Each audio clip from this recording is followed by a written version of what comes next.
नमस्कार, मी श्वेता. तुम्ही पाहताय न्यूज 18 लोकमत. या बुलेटिनच्या सुरुवातीला मोठी बातमी. मुंबईच्या भांडूप भागामध्ये ज्या मॉलला आग लागलेली होती, हॉस्पिटलला आग लागली, ही आग पुन्हा एकदा भडकली आहे. अग्निशमन दलाकडून अथक प्रयत्न केले जात आहेत आगीवरती नियंत्रण आणण्याचे. काल रात्रीपासून हे प्रयत्न सुरू आहेत.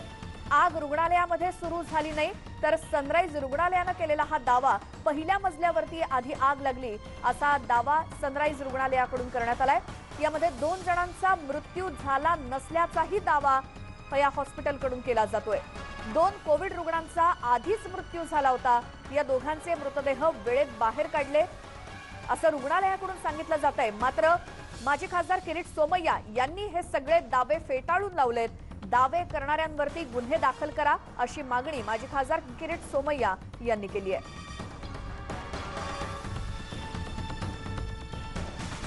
या संदर्भातली मोठी बातमी ती म्हणजे हा मॉल म्हणजे घोटाळ्यांचा महाल आहे असं किरीट सोमय्या म्हणाले. माजी खासदार किरीट सोमय्या यांनी केलेला हा आरोप, या हॉस्पिटलला ओसी नाही असं सोमय्यांचं म्हणणं आहे. आगीला मॉल मालकाला सुद्धा जबाबदार धरलं पाहिजे अशी मागणी माजी खासदार किरीट सोमय्या यांनी केली आहे.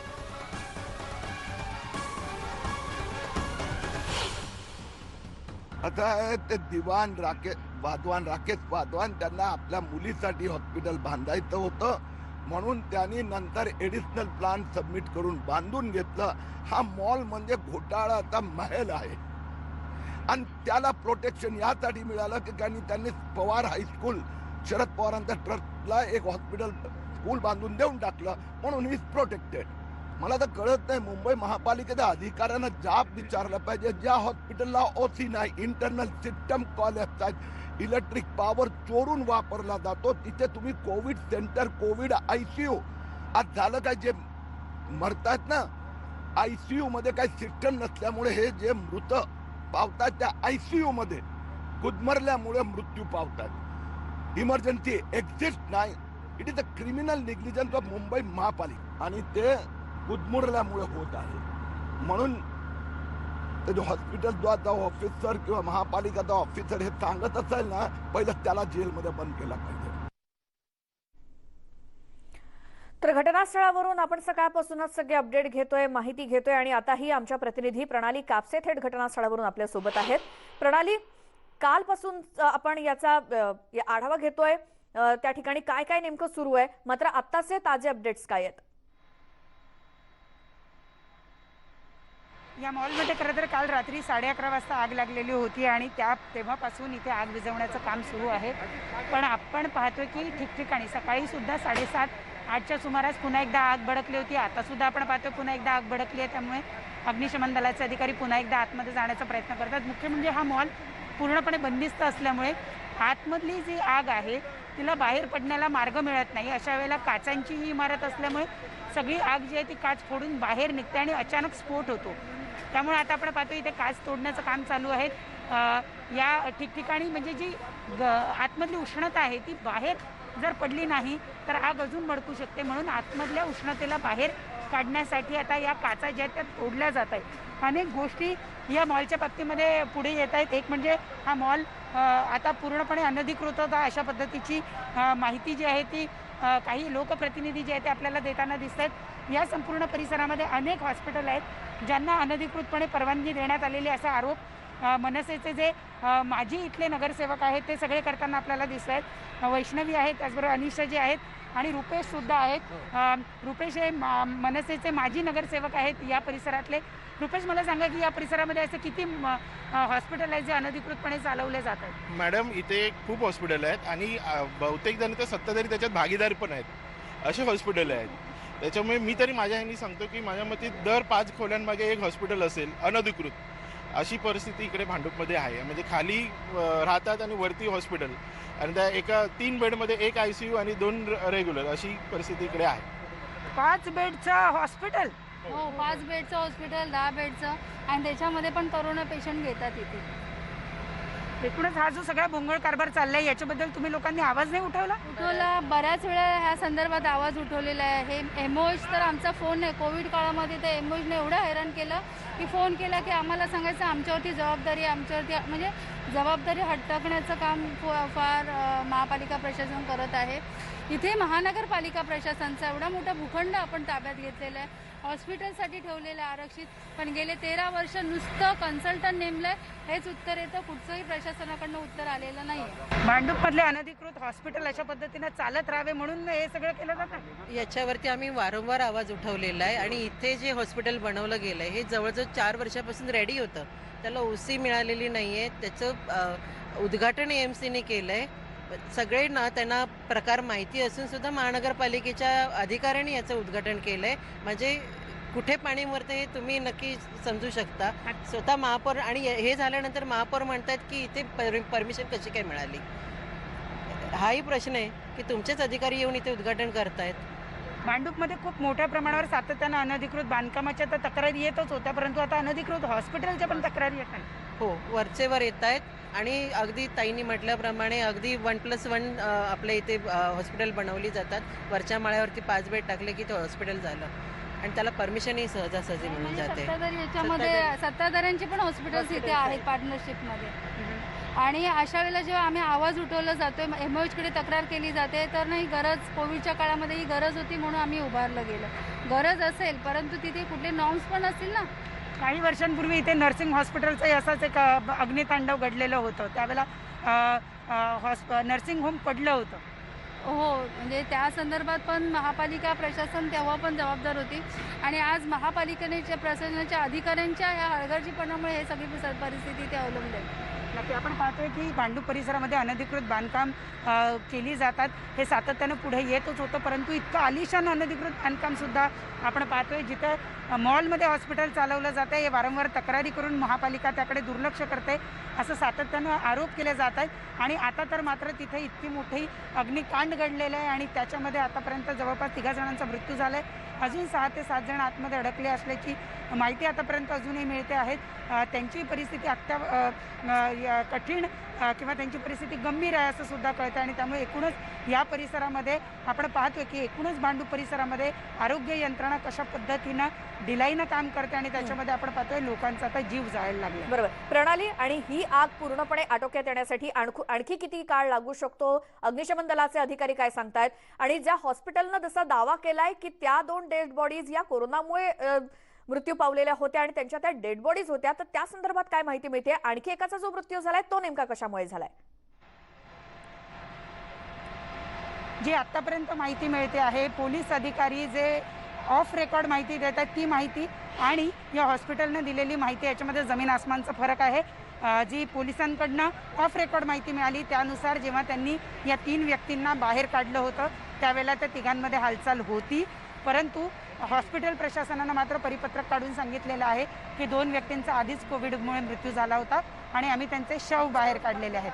त्यामुळे या 2 गोष्टींची शहानिशा आता होणं गरजेचं आहे. पोलीस अधिकाऱ्यांच्या म्हणण्याप्रमाणे जर ते 3ही व्यक्ती हालचाल करत होते तर ते मृतदेह आहेत असं हॉस्पिटल प्रशासन का सांगताय? या संपूर्ण प्रकरणामध्ये आपली जबाबदारी झटकण्याचा प्रयत्न आहे का? आपल्यावर होणारे आरोप टाळण्यासाठी हा सगळा प्रकार केला आहे का? हे आता बघावं लागेल. सगळ्यात महत्त्वाचं म्हणजे ही जी लोकं आहेत या लोकांचा आता पोस्टमॉर्टम करावं लागेल. त्याशिवाय या गोष्टीची शहानिशा होऊ शकणार नाही की यांचा मृत्यू नेमका कोविडमुळे झाला होता की आगीमध्ये गुदमरल्यामुळे त्यांचा मृत्यू झाला आहे. 2 व्यक्तींच्या बाबतीमध्ये जरी हे सांगितलं जात असलं तरी 3ऱ्या व्यक्तीचा मृत्यू मात्र गुदमरून झालाय हे आता जवळपास स्पष्ट झालेलं आहे. अजून 6 ते 7 व्यक्ती जे आहेत ते हॉस्पिटलमध्ये अडकून पडल्याची माहिती मिळते आहे. त्यामुळे त्यांची प्रकृती सुद्धा चिंताजनकच बनलेली आहे. त्यांना लवकरात लवकर बाहेर काढणं हे आता प्राथमिकता त्याला देण्यात येते आणि त्या दृष्टीनं प्रयत्न चालू आहे. सगळ्यात महत्त्वाचं म्हणजे की ज्याप्रमाणे सिटी सेंट्रल मॉलची आग जवळपास 2 दिवस धगधगत होती तसाच काहीसा प्रकार इथं सुद्धा दिसतोय. ही आग काल रात्रीपासून लागलेली आहे आणि थोड्या थोड्या वेगवेगळ्या ठिकाणी ती भडकताना दिसते. त्यामुळे एवढे तास होऊ नये अग्निशमन दलाला पूर्णपणे आग विझवण्यामध्ये यश आलंय असं आपल्याला म्हणता येणार नाही. कारण ठिकठिकाणी आग भडकते आणि त्यानंतर त्याच्या ज्वाळा बाहेर येतात आणि मग अग्निशमन दलाचे अधिकारी जाऊन तिथे आग विझवतात, परंतु पुन्हा ती दुसरीकडे कुठेतरी भडकते अशा स्वरूपाची परिस्थिती सध्या दिसतीये. बिलकुल प्रणाली, धन्यवाद तुम्ही दिलेल्या माहितीसाठी. तर एकूणच भांडूपमध्ये लागलेली ही आग अजूनही धगधगतेच आहे. तिथे आगीवरती नियंत्रण मिळवण्याचे प्रयत्न जोरदार सुरू आहेत. आणखी एकाचा यामध्ये मृत्यू झाल्याची बातमी समोर येते. मात्र या 3 जणांचा मृत्यू नेमका आगीमध्ये होरपळल्यामुळे झाला की आणखी कशामुळे याची शहानिशा ही पोस्टमॉर्टम रिपोर्ट नंतरच होईल. आणि सध्याची परिस्थिती आपण जाणून घेतली. अजूनही आगीवरती पूर्ण नियंत्रण मिळवण्यात आलेलं नाही. पुढच्या बातमीकडे वळतोय ती म्हणजे मेळघाट व्याघ्र प्रकल्पातील वनपरिक्षेत्र अधिकारी दीपाली चव्हाण यांनी स्वतःवरती गोळी झाडून आत्महत्या केली आहे. डीएफओ विनोद शिवकुमार यांच्या जाचाला कंटाळून आत्महत्या करत असल्याचं त्यांनी आपल्या सुसाईड नोटमध्ये नमूद केलंय. दीपाली चव्हाण यांनी आत्महत्येपूर्वी मेळघाट व्याघ्र प्रकल्पाचे अप्पर मुख्य प्रधान संरक्षक रेड्डी यांच्या नावानं 4 पानांची सुसाईड नोट लिहिली. त्यात वरिष्ठ अधिकारी डीएफओ विनोद शिवकुमार यांच्यावर गंभीर आरोप करण्यात आले. हे आरोप वाचले की ते स्पष्टपणे मानसिक आणि शारीरिक छळ या श्रेणीमध्ये मोडतायत. चव्हाण यांनी विनोद शिवकुमार यांची आधी सुद्धा तक्रार केलेली होती, पण अप्पर मुख्य प्रधान संरक्षकांनी त्यावर कोणतीही कारवाई केली नाही. त्यामुळे डीएफओ दीपक शिवकुमार आणि अप्पर मुख्य प्रधान संरक्षक रेड्डी यांच्यावर प्रशासन कारवाई करणार का असा सवाल विचारला जातोय. वन खातं तर सध्या खुद्द मुख्यमंत्र्यांकडे, त्यामुळे मुख्यमंत्री उद्धव ठाकरे आता याबाबतीत लवकर कारवाई करतील अशी आशा चव्हाण कुटुंबियांना आहे. तर दिवंगत अधिकारी दीपाली चव्हाण यांनी आपल्या सुसाईड नोटमध्ये काय काय लिहिलं ते देखील पाहूयात. डीएफओ विनोद शिवकुमार हे गावकऱ्यांसमोर शिवीगाळ करतात. डीएफओ शिवकुमार रात्री बेरात्री भेटायला बोलावतात. मनाप्रमाणे केलं नाही तर निलंबित करण्याची धमकी देतात. गर्भवती असतानाही 3 दिवसांच्या ट्रेकवरती पाठवण्यात आलं होतं असा आरोप चव्हाण यांनी केलाय. ट्रेकमुळे माझा गर्भपात झाला, तसंच कामं केल्यावरही अनेक बिलं काढलेली नाहीत. डीएफओ शिवकुमार यांची अनेकदा तक्रार सुद्धा केलेली, पण अप्पर पीसीएफ रेड्डी यांनी कोणतीही कारवाई केली नाही असं आरएफओ चव्हाण यांनी आत्महत्येपूर्वी लिहिलेल्या चिठ्ठीमध्ये नमूद केलंय. थेट जाऊयात अमरावतीहून आमचे प्रतिनिधी संजय शेंडे आहेत आपल्यासोबत. संजय, खूप धक्कादायक ही घटना आहे. हा जाच नेमका कसला होता, काय माहिती यात समोर येते?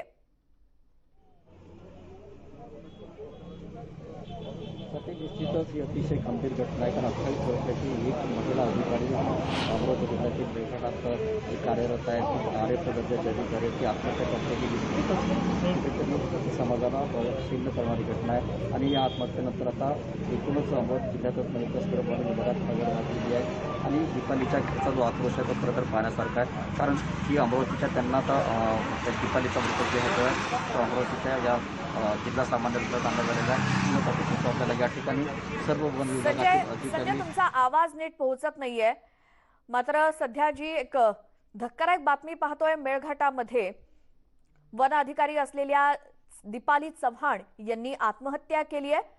ती म्हणजे डीएफओ शिवकुमार यांच्या जाचाला कंटाळून आत्महत्या केल्याची माहिती समोर येते. आणि त्यांनी आत्महत्येपूर्वी एक सुसाईड नोट लिहिली. या सुसाईड नोटमध्ये विनोद शिवकुमार यांचा स्पष्टपणे उल्लेख करण्यात आलेला आहे.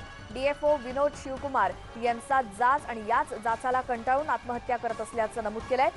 सतत शिवीगाळ आणि गावकऱ्यांसमोर अपमान केला जायचा असं त्यांनी आपल्या सुसाईड नोटमध्ये म्हटलंय.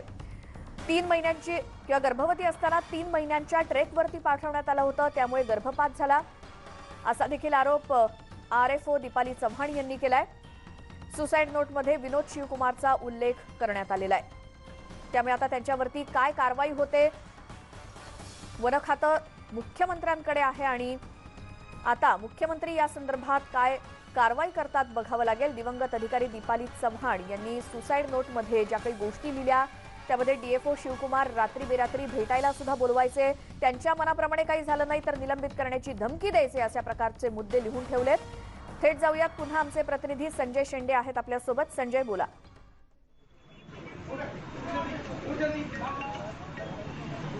निश्चितच ही अतिशय खळबळजनक आणि मनाला संताप आणणारी घटना आहे आणि या घटनेनंतर आता दीपाली यांचा मृतदेह जो आहे तो अमरावतीच्या जिल्हा सामान्य रुग्णालयात शवविच्छेदनासाठी आणण्यात आलेला. या ठिकाणी वनविभागातील जे अधिकारी कर्मचारी आहेत आणि त्यांचे कुटुंबीय सुद्धा आहेत.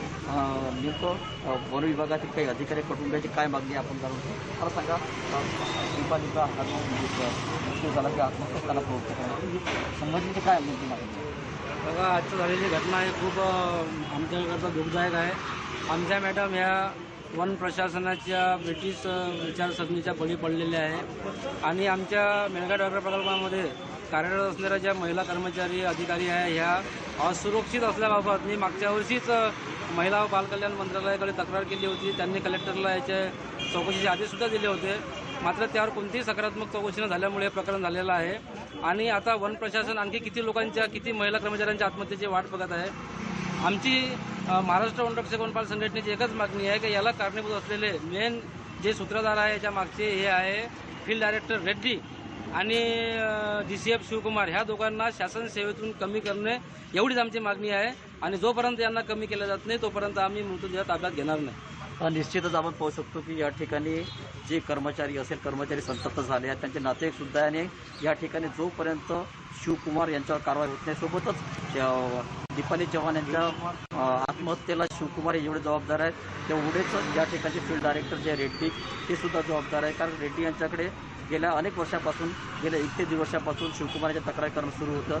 मात्र रेड्डी यांनी कुठलीही कारवाई न केल्यामुळे आज दीपालीला आत्महत्या करावं लागली. त्यामुळे जेवढे शिवकुमार जबाबदार आहेत तेवढेच रेड्डीसुद्धा जबाबदार आहेत. त्यामुळे या दोघांनाही सेवेतून बडतर्फ करावं अशी मागणी जी आहे ती मागणी कुटुंबियांची आणि एकूणच जे वन विभागातील जे अधिकारी कर्मचाऱ्यांची आहे आणि जोपर्यंत ही मागणी पूर्ण होत नाही तोपर्यंत मी मृतदेह उचलणार नाही अशी भूमिका यांनी घेतलेली आहे. स्वाती.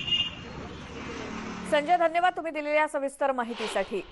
यातले अपडेट आपण घेत राहूच. नेमकी काय कारवाई त्यांच्यावरती होते आणि हे प्रकरण नेमकं पुढे कसं जातं.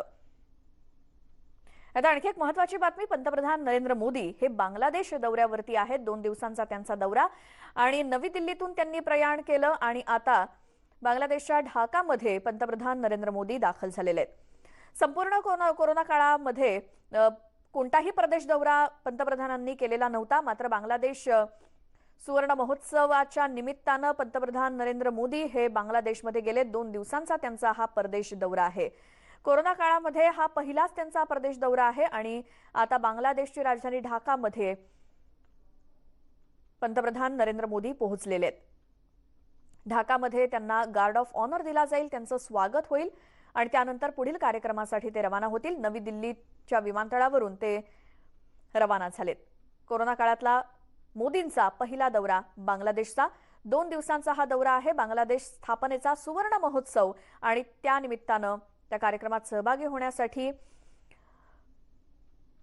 पंतप्रधान नरेंद्र मोदी हे बांगलादेशमध्ये पोहोचलेत. ढाकामध्ये पोहोचल्यानंतर त्यांना गार्ड ऑफ ऑनर दिला जाईल आणि मग त्यानंतर पुढील कार्यक्रम. ढाकामधली ही थेट दृश्य आपण पाहतोय. पंतप्रधान नरेंद्र मोदी यांचे बॅनर्स इथे लावण्यात आलेले आहेत. मोदींच्या स्वागताची जय्यत तयारी आपल्याला दिसतेय आणि आता भारताचं हे विमान पोहोचलेलं आहे पंतप्रधानांना घेऊन आणि ढाक्यामध्ये पंतप्रधान मोदी यांचं आगमन झालेलं आहे.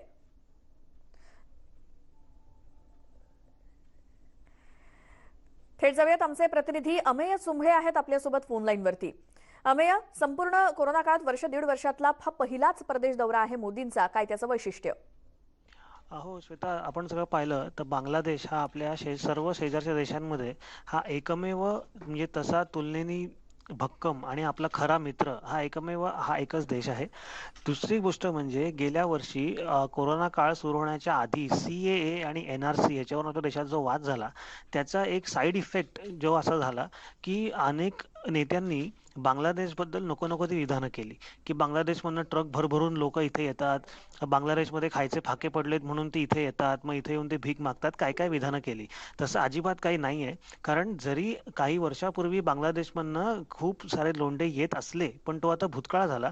आता जर का आपण सगळे सोशल इंडिकेटर्स पाहिले म्हणजे सामाजिक मानकं जी असतात म्हणजे डेव्हलपमेंट इंडेक्स असेल, शिक्षण असेल, आरोग्य असेल, त्याच्यामध्ये जे पर कॅपिटा मोजलं जातं, जे दर डोई मोजलं जातं त्या सगळ्या सोशल इंडिकेटर्समध्ये बांगलादेश आपल्या पुढे गेलेला आहे. आपल्याला ही बाब आवडो किंवा न आवडो, पण ते खरं आहे. आणि त्याच्यामुळे कुठेतरी आपला आता चीनशी वाद सुरू आहे, पाकिस्तानशी आपले संबंध कायमच ताणलेले असतात.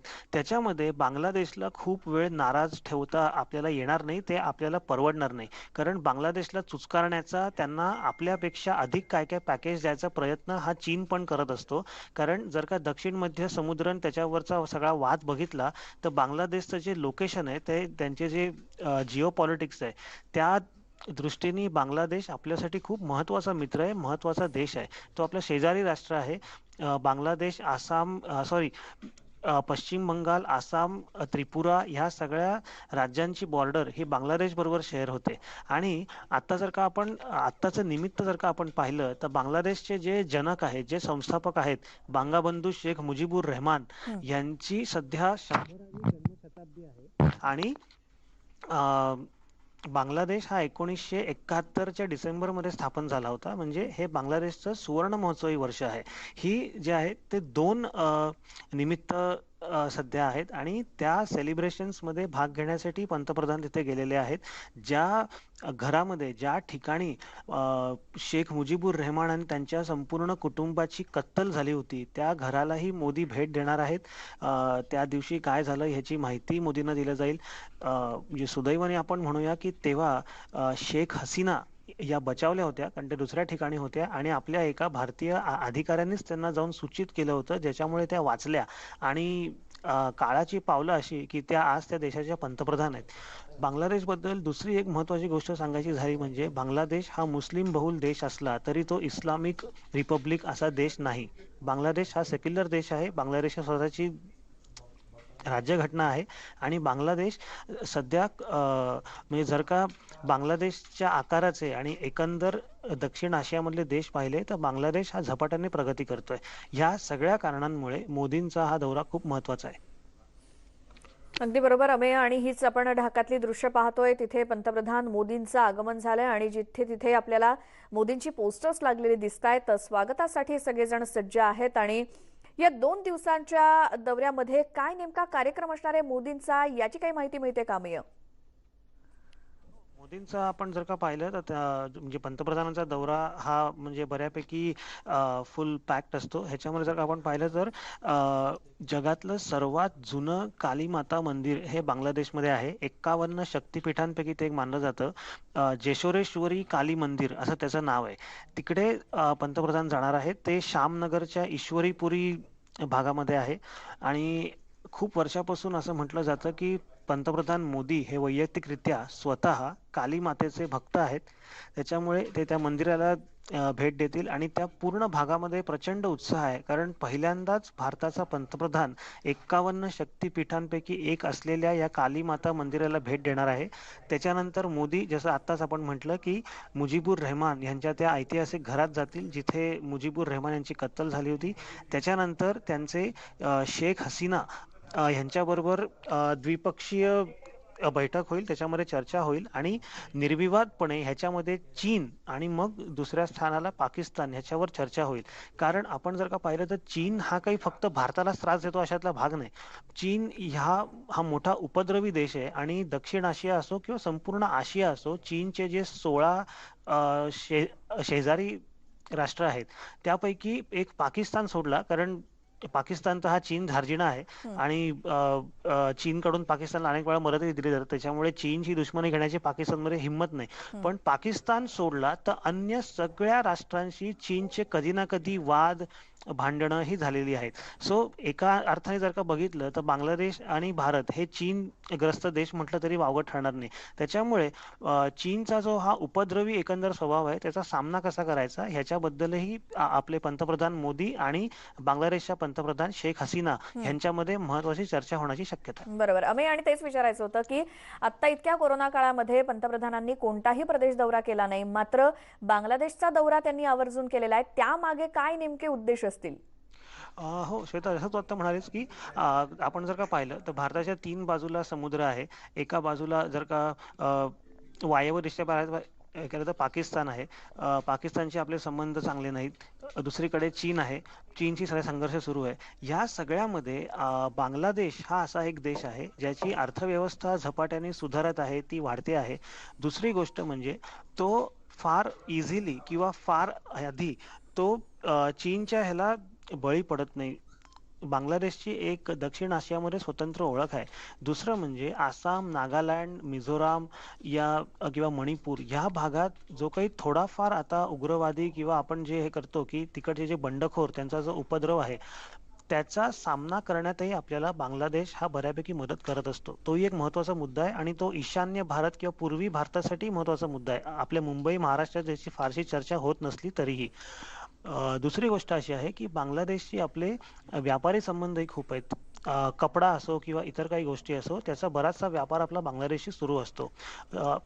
तिसरी गोष्ट अशी आहे की आता आपण बोललो की CAA आणि NRC च्या वादानंतर आणि त्याच्यामध्ये अनेकदा बांगलादेशचं नाव विनाकारण आल्यामुळे बांगलादेश आणि भारताचे संबंध बिघडले असं नाही म्हणता येणार, पण थोडासा अनईज, थोडीशी काही गोष्टी नको व्हायला ज्या व्हायला हव्या होत्या त्या झाल्या. त्याच्यामुळे या 3 प्रमुख गोष्टींमुळे पंतप्रधानांचा हा दौरा महत्त्वाचा आहे. अगदी बरोबर. अमेय, खूप छान विश्लेषण तुम्ही असं केलं. तर कोरोना काळातला पहिला परदेश दौरा मोदींचा आणि त्या संदर्भात आपण ही थेट दृश्य दाखवतोय, कारण नवी दिल्लीतून त्यांनी प्रयाण केल्यानंतर बांगलादेशच्या ढाकामध्ये पंतप्रधान मोदींचे हे विमान पोहोचलेले आहे आणि आता प्रतीक्षा आहे पंतप्रधान मोदींची. आणि बांगलादेशमधले सगळे अधिकारी असतील किंवा त्यांच्या स्वागतासाठी तिथे सज्ज आहेत त्या विमानतळावरती. आणि तिथे ठिकठिकाणी मोदींचे पोस्टर्स सुद्धा लागलेले दिसत आहेत, कारण मोदींच्या स्वागतासाठी बांगलादेशमध्ये ही जय्यत तयारी. ही थेट दृश्य ढाकाच्या या विमानतळावरून. पंतप्रधान मोदी बांगलादेशामध्ये पोहोचलेले आहेत. काही वेळापूर्वी ते नवी दिल्लीहून निघालेले होते. कोरोना काळातला महत्त्वाचा आणि पहिलाच दौरा. तर बांगलादेशच्या प्रमुख शेख हसीना यांची ते भेट घेतील आणि त्यानंतर बरेच उद्देश असतील मोदींच्या या दौऱ्यामागे सुद्धा. आमचे प्रतिनिधी अमेय चुंबळे आपल्यासोबत आहेतच. अमेय, शेख हसीना आणि मोदी यांच्यात देखील भेट होईल, तर त्याबद्दल काय सांगाल? हो श्वेता, आपण जर का पाहिलं शेख हसीना फार इंटरेस्टिंग पर्सनॅलिटी आहे आणि आपल्या दक्षिण आशियातल्या त्या मोठ्या नेत्या आहेत. शेख हसीना जर का आपण पाहिलं तर बांगलादेशचे जे संस्थापक होते शेख मुजीबुर रहमान त्यांना 5 मुलं होती. त्यांच्यात सगळ्यात मोठी मुलगी म्हणजे आताच्या शेख हसीना. बांगलादेशमध्येही पाकिस्तानप्रमाणेच लोकशाही थोपवायचा किंवा कुठेतरी लोकशाही चं निर्मूलन करून तिकडे हुकुमशाही आणायचा किंवा लष्करी राजवट आणायचा प्रयत्न झाला नाही असं नाही. कारण शेख मुजीबुर रहमान यांची हत्या झाल्यावर तिकडे 2 ते 3 राजवटी अशा होत्या जे लष्करी कमांडर होते, पण त्या सगळ्या ह्याच्यावर मात करून बांगलादेशमध्ये पुन्हा लोकशाही आली. आणि हे महत्वाचं म्हणजे आपण आता जर का स्क्रीनवर बघतोय तर शेख हसीनाच आपल्याला स्क्रीनवर दिसत आहेत. त्या खास पंतप्रधान मोदींचं स्वागत करण्यासाठी आलेले आहेत. आणि बिलकुल अमेय, थोडंसं थांबवते. शेख हसीना यास देखील पोहोचलेले आहेत आणि आता पंतप्रधान मोदींचं स्वागत करण्यासाठी. याच संदर्भातलं विश्लेषण किंवा अधिक बोलूयात. आपल्यासोबत आंतरराष्ट्रीय घडामोडींचे अभ्यासक शैलेंद्र देवळाणकर सुद्धा फोन लाईन वरती जोडले गेलेत. शैलेंद्र सर, स्वागत तुमचं न्यूज 18 लोकमत मध्ये. इतक्या बऱ्याच गॅप नंतर पंतप्रधान मोदींचा बांगलादेश दौरा आणि ते बांगलादेशमध्ये पोहोचलेले आहेत. बरेच त्यामागे उद्देश असतील. काय या सगळ्याचं विश्लेषण कराल? प्रथम तर आपण हे लक्षात घेतलं पाहिजे की जसं आपण आता त्याचा संदर्भ दिलात की ही पोस्ट कोविड काळातली म्हणजे साधारणतः 1.5 वर्षानंतरची पंतप्रधानांची ही पहिली बायलॅटरल व्हिजिट आहे आणि त्यासाठी जाणीवपूर्वक बांगलादेशचा निवड करण्यात आलेली आहे.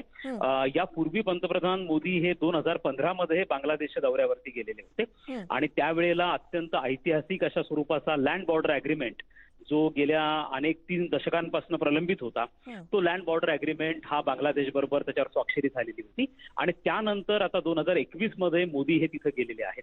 विशेष म्हणजे 2021 हे जे वर्ष आहे हे वर्ष भारत आणि बांगलादेश या दोन्ही देशांसाठी अत्यंत ऐतिहासिक आणि महत्वपूर्ण आहे. एक तर 2021 मध्ये बांगलादेशची जी स्वातंत्र्य चळवळ होती, 1971ला बांगलादेश हा स्वतंत्र देश म्हणून निर्माण झाला, त्याला 50 वर्ष पूर्ण झालेली आहेत. त्याचप्रमाणे जे त्यांचे राष्ट्रपिता आहेत बांगलादेशचे शेख मुजीबुर रहमान यांचं हे जन्मशताब्दी वर्ष आहे. त्यामुळे या दोन्हीसाठी आणि त्याचं मोठं सेलिब्रेशन हे 26 मार्चला ही बांगलादेशची जी फ्रीडम मुवमेंट आहे सुरू झालेली होती. म्हणून आजचा 26 मार्च हा अत्यंत ऐतिहासिक असा दिवस आहे आणि त्यासाठी जे सेलिब्रेशन बांगलादेशमध्ये पुढचं पूर्ण वर्षभर चालणार आहे त्याची सुरुवात जी आहे ही पंतप्रधान मोदींच्या हातनं होती आहे. आणि या संपूर्ण इंडिपेंडन्स मुवमेंटमध्ये भारताची भूमिका अत्यंत महत्वाची होती स्वतंत्र बांगलादेश हा तयार करण्यामध्ये. त्यामुळे हा आपण सामरिकदृष्ट्या देखील हा एक मेसेज आहे जो आपण चीनला आणि पाकिस्तानला एकाच वेळेला देतो आहे. दुसरं जर विचार केला तर बांगलादेशाचं जे लोकेशन आहे जे व्यापारी दृष्टिकोनातून आपल्यासाठी अत्यंत महत्वपूर्ण आहे, हा देश आपल्यासाठी अत्यंत महत्वपूर्ण आहे. आणि जसं काल पंतप्रधान मोदींनी ट्विट केलेलं होतं की दोन्ही देशांमधल्या जनतेचे सांस्कृतिक संबंध हे अत्यंत घनिष्ठ आहेत. आणि आता आपण असं बघतो की जर कनेक्टिव्हिटीचा मुद्दा आपण पाहिला तर बांगलादेशाला भारताची खूप गरज आहे. त्यांना नेपाळ, भूतान बरोबर त्यांचा व्यापार हा वाढवायचा आहे. भारताला आपले जे नॉर्थ ईस्टर्न किंवा ईशान्य राज्य आहेत त्यांच्याबरोबर त्यांच्या इकॉनॉमिक डेव्हलपमेंटसाठी असेल किंवा त्यांच्या माध्यमातून म्यानमार असेल पुढे आणि साऊथ ईस्ट एशिया असेल या सगळ्यांबरोबर आपले लिंक्स कनेक्टिव्हिटी सुदृढ करण्यासाठी आपल्याला बांगलादेशचा अत्यंत उपयोग आहे. त्याचप्रमाणे आपण असं बघतो की बांगलादेशने गेल्या काही वर्षांमध्ये अत्यंत यशस्वी असं इकॉनॉमिक डेव्हलपमेंटचं एक मॉडेल विकसित केलेलं आहे. संपूर्ण इस्लामिक देशांना, जगामधल्या इस्लामिक देशांना ज्याचा प्रचंड हेवा वाटावा अशा स्वरूपाचं हे एक इकॉनॉमिक डेव्हलपमेंटचं मॉडेल आहे. बांगलादेशची economy on an average 8-9% GDP growth रेटनी वाढते आहे आणि हे इकॉनॉमिक मॉडेल भारतासाठी देखील अत्यंत महत्वाचं आहे.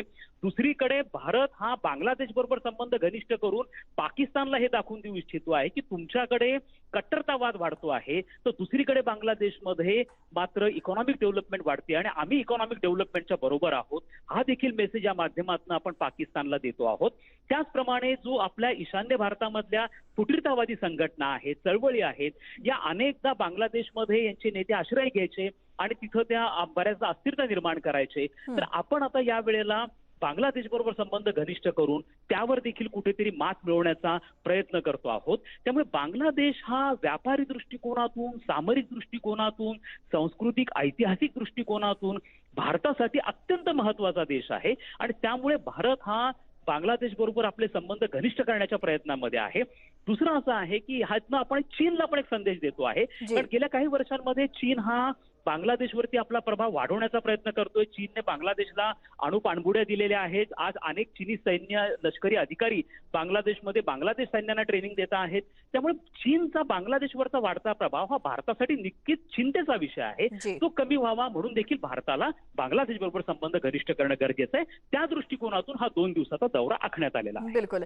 शैलेंद्र सर, मी समोरची दृश्य प्रेक्षकांना दाखवू इच्छिते. यामध्ये पंतप्रधान नरेंद्र मोदी यांच्या स्वागतासाठी बांगलादेशच्या पंतप्रधान शेख हसीना पोहोचल्या. त्यांनी मोदींना पुष्पगुच्छ दिलेला आहे. मोदींचं स्वागत तिथे झालं आणि आता भारताचे आणि बांगलादेशचे पंतप्रधान दोघेही मंचावरती उपस्थित आहेत आणि आता पंतप्रधान मोदींना गार्ड ऑफ ऑनर दिला जातोय. शैलेंद्र देवळाणकर सर आपल्यासोबत आहेतच, आंतरराष्ट्रीय घडामोडींचे अभ्यासक. सर, 2 गोष्टी आहेत. एकतर 50 वर्ष स्वातंत्र्याला पूर्ण होत आहे बांगलादेशच्या आणि शेख मुजीबुर रहमान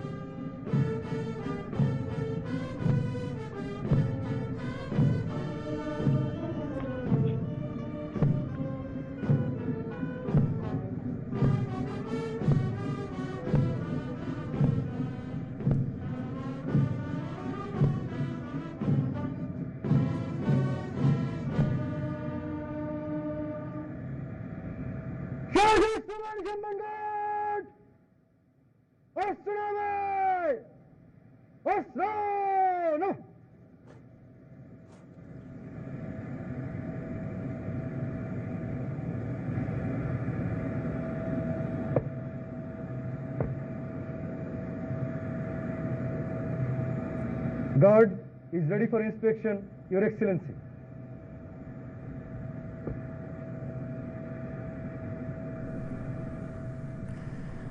पंतप्रधान Narendra Modi guard of honour स्वीकारतायत.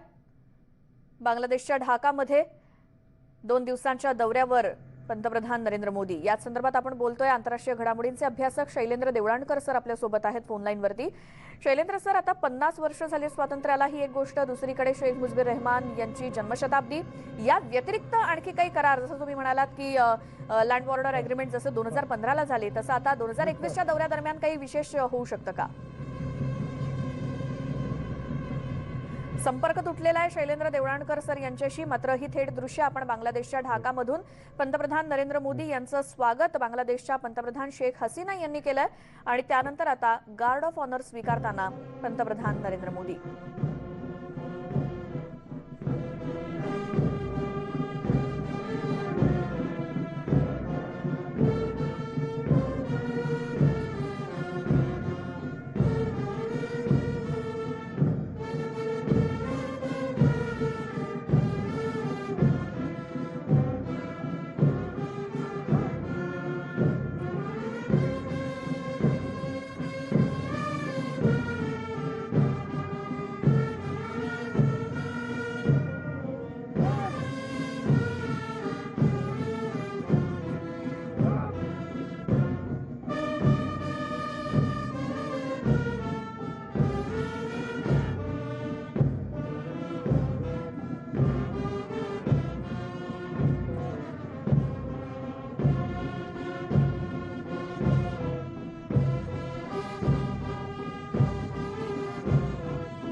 तर पंतप्रधान मोदींच्या बांगलादेश दौऱ्याची दृश्य आम्ही तुम्हाला अशीच थेट दाखवत राहणार आहोतच. एक छोटासा ब्रेक इथे घेतोय, लगेच परत येतोय.